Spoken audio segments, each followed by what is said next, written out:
ज़कात किस पर फर्ज है?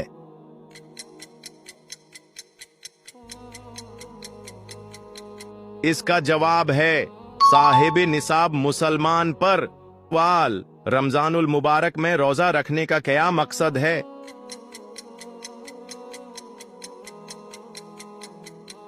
इसका जवाब है अल्लाह की रजा हासिल करना। कुरान पाक की सबसे लंबी सूरत कौन सी है?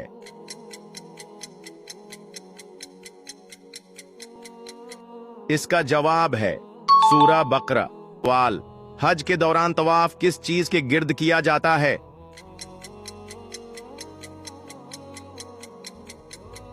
इसका जवाब है काबा के गिर्द। आखिरी सवाल, इस्लाम के पहले खलीफा कौन थे?